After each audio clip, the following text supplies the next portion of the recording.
ভাতের প্লেটে চুল পাওয়া এটা কিসের আলামত? বহুত সময় ভাতের প্লেটের মধ্যে অর্থাৎ ভাতের থালের মধ্যে ভাত খেতে গেলে চুল পায়, তারপরে নিজের বিবিকে অ্যাটাক করা শুরু করে, অর্থাৎ মারপিট করা শুরু করে। দেখেন, ভাতের প্লেটে যে চুল থাকে সেটা কোনো মহিলা নিজে ইচ্ছাকৃতভাবে ভাতের প্লেটের মধ্যে চুল দেয় নাই। হ্যাঁ, এই জন্যে আমরা বহুত সময় ভাতের প্লেটের মধ্যে চুল দেখার পরে নিজের বিবিকে মারপিট করা আরম্ভ করি। বলতেছেন যে আমরা দুনিয়ার মধ্যে যত জায়গায় চলাফেরা করি সব জায়গায় আমাদের ব্যবহার ভালো, যখন ঘরের মধ্যে আসি নিজের বিবির সাথে ব্যবহার আমাদের ভালো থাকে না। আল্লাহ রাব্বুল আলামিন সূরা নিসা, আল্লাহ রাব্বুল আলামিন বলেন ওয়াআশিরুহুন্না বিল মা'রুফ।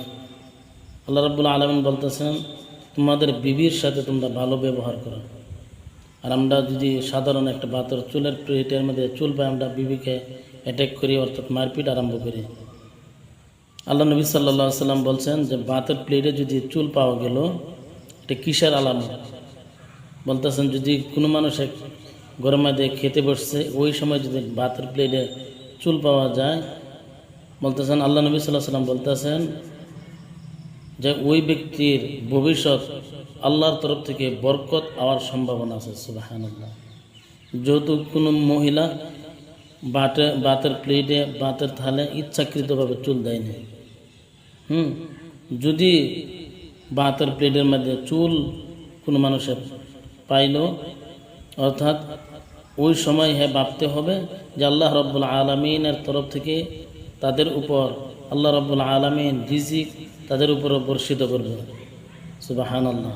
তাই ভিডিওটি প্রত্যেকে শেয়ার করে দেন যে প্রত্যেক মুসলমান ভাই যেন এই ভুল পথ থেকে বেঁচে থাকে, আর চ্যানেলটি সাবস্ক্রাইব করবেন।